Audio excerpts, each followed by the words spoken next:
Santiago de Chuco es una ciudad asentada en un acogedor valle interandino del departamento de la Libertad. Los españoles la fundaron durante los primeros años del siglo XVII, en plena época. Este fue su paisaje original, el que acogió sus años de infancia y juventud, y el que siempre se mantuvo en su recuerdo.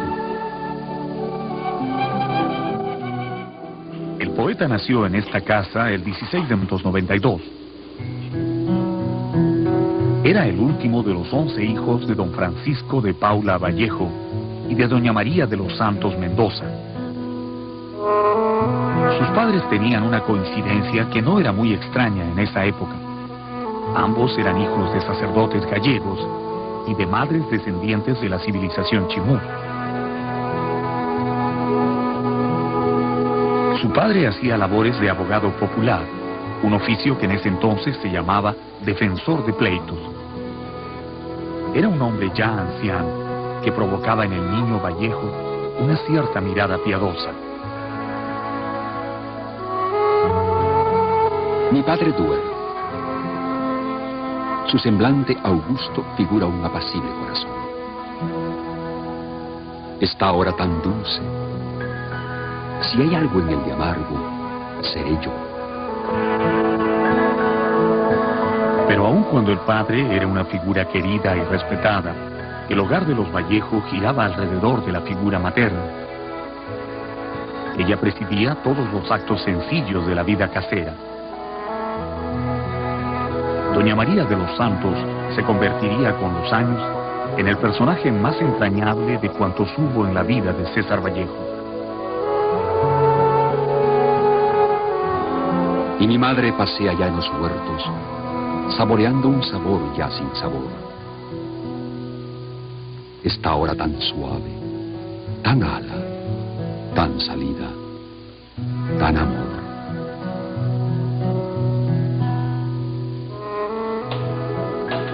Desde el comienzo del día, su presencia estaba en la vida de sus numerosos hijos.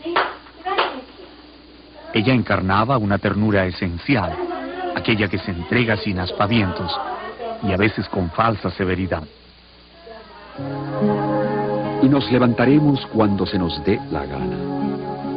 Aunque mamá, toda claror, nos despierte con cantora y linda cólera materna.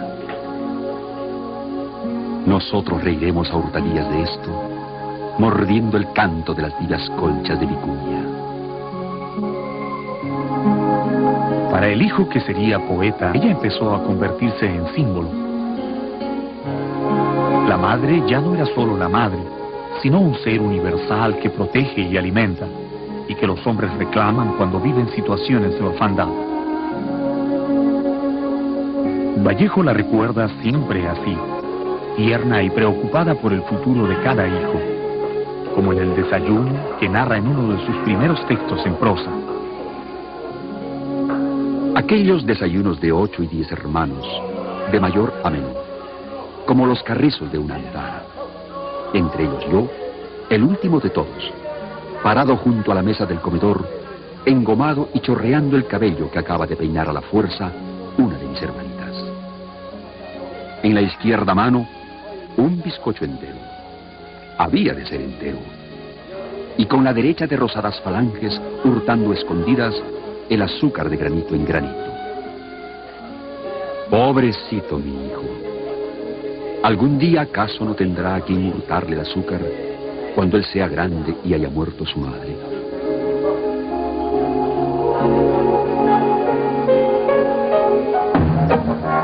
El hogar, la vida semirural y la escuela de Santiago de Chuco, los espacios donde transcurrieron los primeros años de la vida de Vallejo. Ninguna de las imágenes que vio en esos tempranos años serían olvidadas. Todas aparecerían después, bellamente recuperadas en sus poemas. El establo está divinamente meado y excrementido por la vaca inocente, y el inocente asno y el gallo inocente.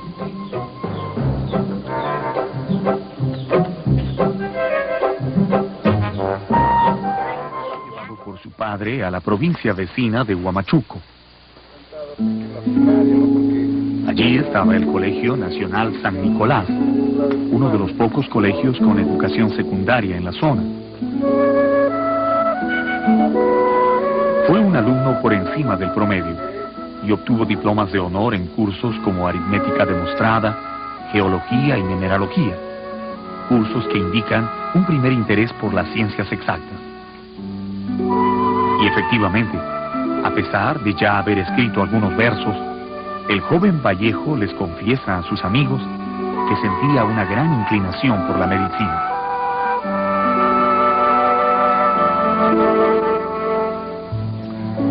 Al terminar el colegio, alterna trabajos menores con sus intentos de alcanzar una carrera universitaria. Primero se matricula en la Universidad Nacional de Trujillo y luego en la Facultad de Ciencias de la Universidad Nacional de San Marcos, en Lima. Pero la escasez económica de su familia pronto lo hace abandonar ambas universidades y por un tiempo Vallejo se convierte en un joven desalentado que mira el futuro con enorme incertidumbre, exactamente igual que otros miles de estudiantes de su tiempo y de todos los tiempos. En 1911 es maestro particular de los hijos de un terrateniente en Huánuco.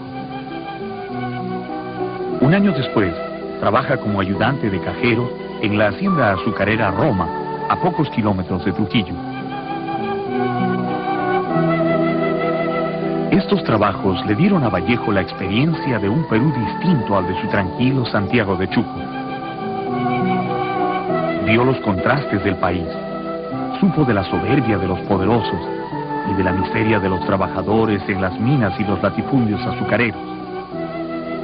Y sintió lo que él mismo llamó después la cólera del pobre. Este conjunto de cólera, de ira, miento y rencor es lo que se llama emoción social en gente sensible como Vallejo. Y si no, es un delincuente. Pero quien procesa todos estos sentimientos llamados negativos tiene lo que llamamos emoción social. Vallejo supo trasladar de modo admirable a la poesía esta emoción social. Su solidaridad con los más humildes es una constante en su poesía. Mientras desempeñaba sus empleos, gastaba sus ingresos con una austeridad tal que en 3 años pudo reunir algo de dinero para reiniciar sus estudios en la Universidad Nacional de Trujillo, a donde ingresó decidido a obtener un título en la Facultad de Filosofía y Letras. Años después, efectivamente, obtendría el bachillerato con su tesis El romanticismo en la poesía castellana. Para ayudarse en sus estudios, comenzó a dictar clases a los alumnos de primaria en el Centro Escolar Estatal número 241. Pero el profesor César Vallejo no ingresaba a las aulas a enseñar lenguaje o literatura, cursos que serían más afines con su incipiente fama de poeta, sino ciencias naturales, es decir, botánica y anatomía. Aunque la forma de comunicar su pensamiento y sus emociones fue la poesía, parece que el poeta siempre se sintió a gusto con las ciencias. Más tarde, gana una vacante en el prestigioso Colegio Nacional San Juan y es nombrado profesor de primer año de la sección primaria. Allí tuvo de alumno a un niño atento y siempre inquisitivo, que después se convertiría en un gran novelista. Se llamaba Ciro Alegría. Muchos años después, en un artículo evocador, Alegría escribió recordando al profesor Vallejo.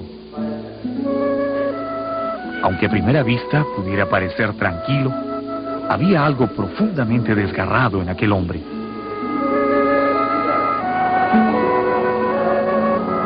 El profesor, y a la vez estudiante universitario, no tenía casa familiar en Trujillo. vivía en el Hotel El Arco, en un cuarto cuya puerta daba a un largo balcón. Allí, un día del año 1915, recibió la dolorosa noticia de la muerte de su querido hermano Miguel, su compañero de juegos infantiles. Esa muerte lo golpeó en lo más profundo del alma. Entonces recordó a Miguel jugando a las escondidas en la casa de Santiago. 22, 23, 24, 25, 26, 27, 28, 29, 30. Y espero que tú no des conmigo por la sala, el zaguán, los corredores. Después te ocultas tú y yo no doy contigo. Me acuerdo que nos hacíamos llorar, hermano, en aquel juego. Miguel, ¿dónde estás? Miguel, tú te escondiste una noche de agosto al alborear, ¿Dónde estás? pero en vez de ocultarte riendo, estabas triste. Miguel, Miguel. Y tu gemelo corazón de esas tardes extintas se ha aburrido de no encontrarte. Miguel. Y ya cae sombra en el alma.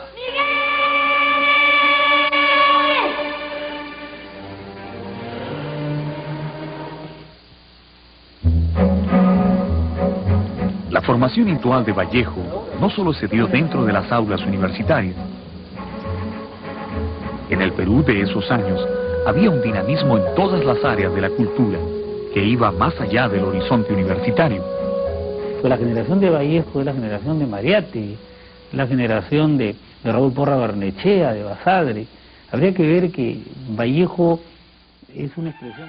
En la conservadora ciudad de Trujillo de aquel entonces, el reto de transformar profundamente la cultura, el arte y la política del país lo recoge un conjunto de jóvenes conocidos como el Grupo La Bohemia, que más tarde tomarían el nombre de Norte, igual que el periódico que comenzaron a editar. Ellos estaban liderados por el filósofo Antenor Orrego, y sus miembros eran principalmente jóvenes intelectuales que más tarde darían mucho que hablar, como el escritor y periodista José Eulogio Garrido, el poeta Alcides Espelucín, el pintor Macedonio de la Torre, y el inicial dramaturgo y después político Víctor Raúl Haya de la Torre, entre otros. Vallejo se integró a este grupo y su relación con cada uno de sus miembros fue decisiva para su formación. Con ellos, en largos paseos por las plazuelas trujillanas o recorriendo las ruinas de Chanchán, la vieja capital de los Chimú, el poeta tuvo la oportunidad de leer y discutir sobre Miguel de Unamuno, el escritor y filósofo español más famoso de la época. Pudo también acercarse a la poesía del nicaragüense Rubén Darío y del norteamericano Walt Whitman, así como de los franceses Rimbaud y Baudelaire. Ninguna idea nueva era ajena a la curiosidad de este grupo. Pero eran jóvenes y sabían que la vida no se agotaba en las lecturas o en las discusiones alentadas de vez en cuando por algún licor o una taza de café. Antenor Orrego recordaría después: por este tiempo conocimos a un grupo de muchachas que nos brindaron gentil acogida. Las llamábamos con nombres alegóricos o de la antigüedad clásica. Mirto, por ejemplo, era la que gustaba más de la poesía. Precisamente Mirto y dos chicas más, muy jovencitas, parientes de los amigos del Grupo Norte, entusiasmaron por algún tiempo a Vallejo. Sin embargo, no hay pruebas de que estableciera con alguna de ellas una sólida relación sentimental. Tampoco se tiene noticias de quién fue aquella andina y dulce Rita de la que habla en el famoso poema Idilio Muerto.